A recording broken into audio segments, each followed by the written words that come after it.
Alright mga boss, meron tayong property presentation today. Well actually, nasa heart of Puerto Princesa pa rin to, pero medyo hindi naman siya rough road, no? Let's just call it a dirt road, ano?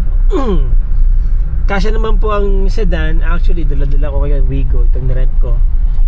Yan, papunta kami dun sa property. And we've been traversing this path for about dito sa point na to may mga ano na, let's say mga 100 meters. Nasaan na yung kasama ko? Yan. Alright, yun. Kasi may mga bahay dito, tsaka ang daming puno mga boss, ha. Very very ano call this, very magubat. So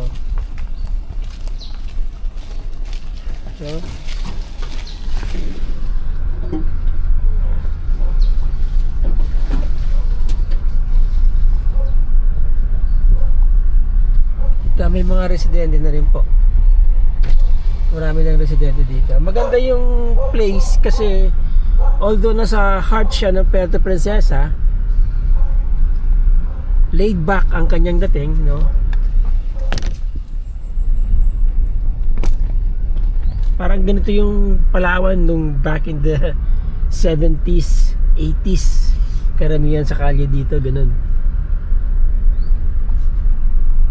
Naalala ko pa noon.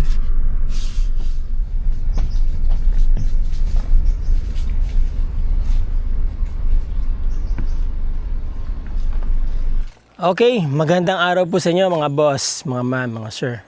Magandang umaga, magandang tanghali, magandang gabi, magandang madaling araw. Saan man po kayo naroon. Andito ako ngayon sa Puerto Princesa City pa rin, ano po. At medyo marami tayong magagandang mga iba vlogs dito. So, bago po natin i-cover yung lote na binibenta na may maliit na pong bahay, gusto ko ipakita sa inyo yung vicinity o yung aerial view po ng bahay o ng lote. Pasilip po natin kay Chokokoy.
Parang Jurassic era yung yung surrounding ng property. Ito po yung property actually, yan.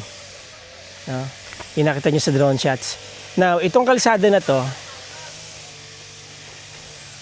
this is about 120 or less meters going to the concrete road. Palabas na po yan sa Central Business District ng Puerto Princesa, yung tinatawag naming pinaka-EDSA ng Puerto Princesa. Ano po?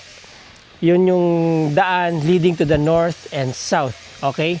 Kapag kumaliwa kayo, paglabas nyo, papunta naman kayo sa airport at sa pier. So, ang proximity po ng mga essentials, ng airport, ng pier, dito sa lugar na to.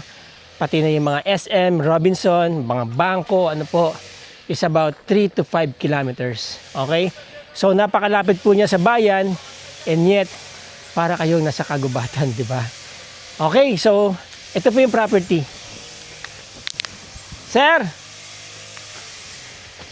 Yan, kasama po natin si Sir. Sir John Eric. Shout out sa iyo. Ano. Always pogi. Yeah, 'yon. Hey, sir. Sir, gaano kalaki yung property? 300 square meter po yung property natin. 300 square meters tapos square, no? Yes, sir. Okay, pwede ba natin makita sa loob? Sige po. Alright. Hindi po kasama tong bahay, ano po. In the meantime, pwedeng dito muna ang access ninyo. Yan. Yan, sir. Yan. Ito, hindi binibenta yan, mga boss, ha. Okay, nandito lang po yung boundary ng property. Nakikita nyo, ito may kulay, ito wala. So, itong poste na to, yan po yung boundary. Papunta doon. Kaya kung magbabakod kayo, yan ang bakod ninyo. Alright? So, may matitira pang mga 1 foot dito sa property na to. And then, ito na po yung totality ng property. Pwede po kayong maglagay ng gate dito. Pwede nyo tastasin dito para meron kayong access sa property. Ano po? Yan. Maganda yung property, mga boss, kasi nakita nyo naman, very laid back dito, very, Jurassic era ang dating, ano. Nakita nyo yung mga puno ng acacia, mga puno ng kung ano-ano. Yan, kaya malamig po dito. Okay, dito may kalamansi sila, yan, no. Mataba po ang lupa ng ng Puerto, sabi ko nga. Lagi ko ina-emphasize. Tignan niyo yung mga kalamansi kung gaano kalalaki, oh. Oh. Oh. No? Hindi na tayo mamimitas kasi hindi naman natin yan makakain agad, eh. Ang daming bunga ng kalamansi, mga boss. Oh. Di ba? Okay, nakita niyo yung mga nakamotor. Shortcut po yan papalabas.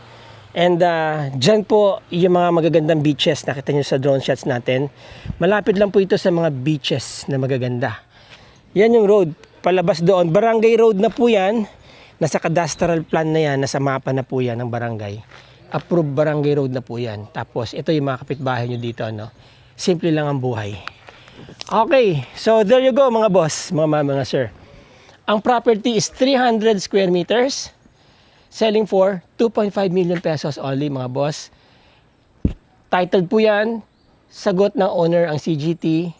Transfer and everything sa buyer. Pero negotiable po yung presyo. Alright? So kung halimbawa gusto niyo mag-schedule ng tripping, gusto niyo makita itong property na to, yung mga gusto dyan na magkaroon ng property dito sa Puerto Princesa, ito po ang inyong opportunity para magkaroon kayo ng piece of land sa paraiso ng Puerto Princesa City. Mga boss, mga sir. Alright? So again, maraming salamat po sa inyo. By the way, nandiyan ang aking contact details. Si screen, kontakin nyo lang po ako kapag wala na ako dito sa Puerto Princesa. Si Sir Mark, si Sir John Eric ang mag-aalalay sa inyo. Okay, shoutout sa iyo, Sir John Eric. Alright? Maraming salamat sa inyo, mga boss, mga sir. Till the next video. Ciao.